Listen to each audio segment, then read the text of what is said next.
அனைவருக்கும் வணக்கம். நான் நந்தினி.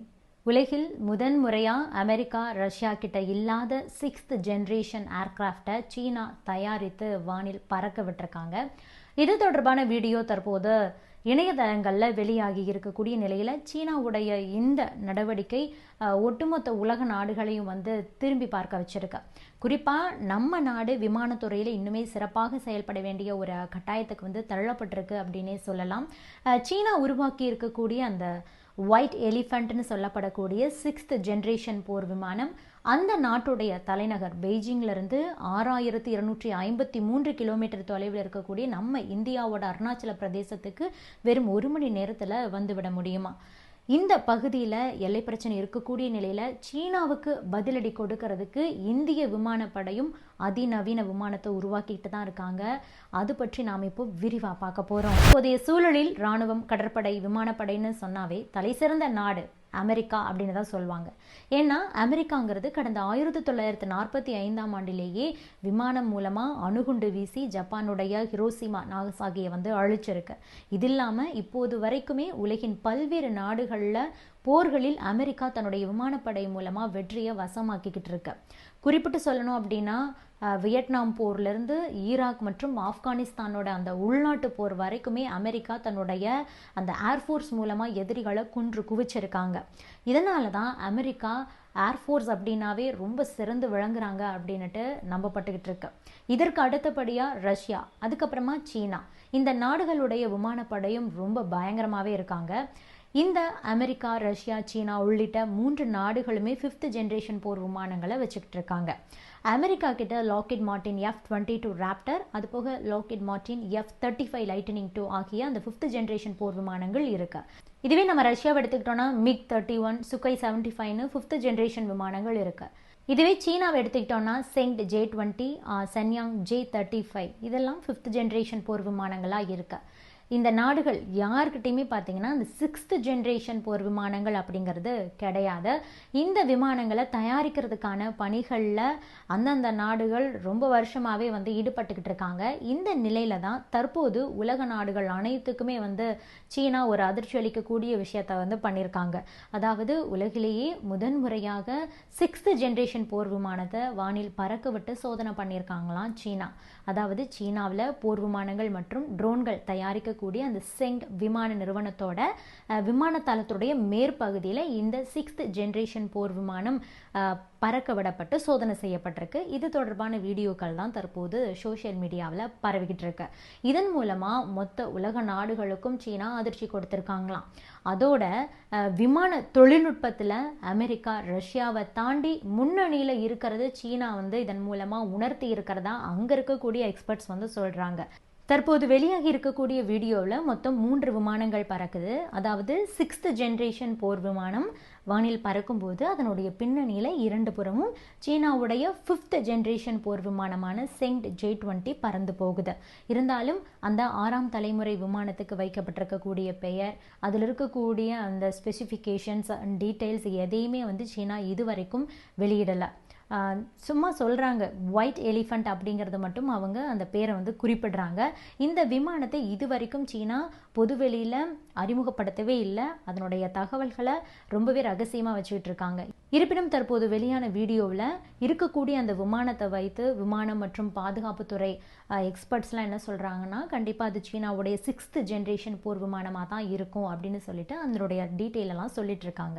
அந்த வீடியோவில் இருக்கக்கூடிய அந்த ஏர்கிராஃப்டை பார்க்கும்போது அந்த விமானத்தில் வால் பகுதியே இல்லை. இதனால் அந்த விமானம் ஸ்டெல்த் போர் விமான வகையை சார்ந்திருக்கலாம்னு சொல்லப்படுது. அதோடு இந்த ஸ்டெல்த் வகை அப்படிங்கிறதுனால இந்த விமானம் ரேடார் மற்றும் பிற சென்சார்கள் கிட்ட சிக்காம எதிரி நாடுகளுக்குள்ள நுழைந்து அதிரடி தாக்குதலை நடத்தக்கூடிய திறன் கொண்டதா இருக்கலாம் அப்படின்னு எக்ஸ்பர்ட்ஸ் சொல்றாங்க. இந்த விமானம் பார்த்தீங்கன்னா 5th ஜெனரேஷன் விமானத்தை விட ரொம்ப அகலமாகவும் பெரியதாகவும் தயாரிக்கப்பட்டிருக்கான். இதனால விமானத்துடைய உருவத்தை வைத்து பார்க்கும்போது மொத்தம் 3 என்ஜின்கள் இருக்கலாம். 2 என்ஜின்கள் விமானத்துடைய கீழ்ப்பகுதியிலும் ஒரு என்ஜின் விமானத்துடைய முன் பகுதியிலும் இருக்கிறதுக்கு வாய்ப்பு இருக்கு. அதிக வேகத்தில் செல்லக்கூடிய திறன் கண்டிப்பாக கொண்டிருக்கும். அது மட்டும் இல்லாமல் அதிகப்படியான வெப்பன்ஸை இந்த விமானத்தில் தாங்கி செல்ல முடியும். இதற்கு ஏற்ற மாதிரி தான் விமானத்துடைய முன்பகுதியில் வந்து 2 டயர்கள் வந்து கொடுக்கப்பட்டிருக்கு. இதனால இந்த விமானம் அடிப்படையிலேயே அதிக எடையோடு தயாரிக்கப்பட்டிருக்கலாம் அப்படின்னு சொல்லப்பட்டுக்கிட்டு இருக்கு. இது போக ஹைப்பர்சோனிக் ஏவுகணை உள்ளிட்ட பிற மிசைல்ஸை கூட தாங்கி சென்று ரேடாரில் சிக்காமல் எதிரி நாட்டுக்குள்ளே சென்று தாக்குதலை நடத்த முடியும். அதோடு இந்த விமானம் அதிக உயரத்தில், அதாவது பூமியோடைய வளிமண்டலத்தை தாண்டி கூட பறக்கக்கூடிய வகையில் உருவாக்கப்பட்டிருக்கலாம். ஏஐ தொழில்நுட்ப பயன்பாடு, லேசர் தாக்குதலிருந்து தப்பிக்கக்கூடிய வசதியும் கூட ஏற்படுத்தப்பட்டிருக்கலாம்னு தான் வந்து எக்ஸ்பர்ட்ஸ் வந்து சொல்கிறாங்க. இது தவிர இந்த விமானத்தை பைலட் மூலமாகவும் சரி ஆட்டோமேட்டிக்காகவும் இயக்கக்கூடிய வகையில் தான் கண்டிப்பாக வடிவமைச்சிருப்பாங்க. இருந்தாலும் இது எல்லாமே பார்த்தீங்கன்னா தற்போது வெளியாகி இருக்கக்கூடிய வீடியோவில் அந்த இடம்பெற்றிருக்கக்கூடிய 6th ஜென்ரேஷன் போர் விமானத்தோட டிசைனை வைத்து மட்டும்தான் யூகிக்கிறாங்க. மற்றபடி சீனா அதிகாரப்பூர்வமாக எந்த ஒரு தகவலையும் இது வரைக்கும் தெரிவிக்கலை. அது பற்றின விவரங்களை சீனாலாம் சொன்னதுக்கு அப்புறமா தான் அந்த விமானத்துடைய முழுமையான தகவலையும் நம்மளால சொல்ல முடியும். இருந்தாலும் சீனாவுடைய இந்த 6th ஜென்ரேஷன் போர் விமானம் அப்படிங்கிறத அமெரிக்காவுக்கு தான் ஃபர்ஸ்ட் ஒரு அதிர்ச்சியை கொடுத்துருக்கக்கூடிய ஒரு விஷயமா இருக்கு. ஏன்னா 2 நாடுகளிடையே மோதல் இருக்கக்கூடிய நிலையில சீனா அமெரிக்காவை விட விமானப்படையில ஒரு படி முன்னேறிய போயிருக்காங்க அப்படிங்கிறதும் கூட இந்த இடத்துல கவனிக்கணும். அதே மாதிரி நம்ம நாட்டுக்கும் அண்டை நாடான சீனாவுக்கும் இடையே பார்த்தீங்கன்னா மோதல் போக்கு இருக்கு. இதனால சீனாவுடைய அந்த 6th ஜென்ரேஷன் போர் விமானம் அப்படிங்கிறது நம்ம நாட்டுக்கும் கூட அச்சுறுத்தலாக தான் பார்க்கப்படுது. இந்த இடத்துல கவனிக்க வேண்டியது சீனாவுடைய இராணுவ வளர்ச்சிக்கு சவால் விடுக்கக்கூடிய வகையில் இந்தியாவும் 5ஆம் தலைமுறை போர் விமானத்தை உருவாக்கக்கூடிய முயற்சியில் நமது இந்திய விமானப்படை தீவிரமாக இறங்கியிருக்காங்க. நம்ம கிட்ட இருக்கக்கூடிய ரஃபேல் போர் விமானம் 4.5 ஜென்ரேஷனை சேர்ந்தது. எனவே 5ஆம் தலைமுறை விமானத்தை உருவாக்குறதுக்கான தீவிரமான முயற்சிகள் எல்லாம் மேற்கொள்ளப்பட்டு வருது. இதற்காக தான் 15,000 கோடி ரூபாய் ஒதுக்கீடு செய்யப்பட்டிருக்கு. அடுத்த ஆண்டு 5ஆம் தலைமுறை விமானத்துக்கான புரோட்டோடைப்பும் வந்து உருவாக்கப்பட்டுடும் அப்படின்னுட்டும் 2030ஆம் ஆண்டில் இந்த விமானங்கள் பயன்பாட்டுக்கு வரும் அப்படின்னுட்டும் தகவல்கள் வந்து வெளியாகி இருக்கு. நம்ம நாட்டை பொறுத்த வரைக்கும் இன்னும் 5th ஜென்ரேஷன் போர் விமானங்கள் நம்மக்கிட்ட இல்லை. அதோடு ரேடாரில் சிக்காமல் செல்லக்கூடிய வகையிலான ஸ்டெல்த் விமானங்கள் நம்மக்கிட்ட இல்லைங்கிறதுனால தான் AMCAவை உருவாக்குறாங்க.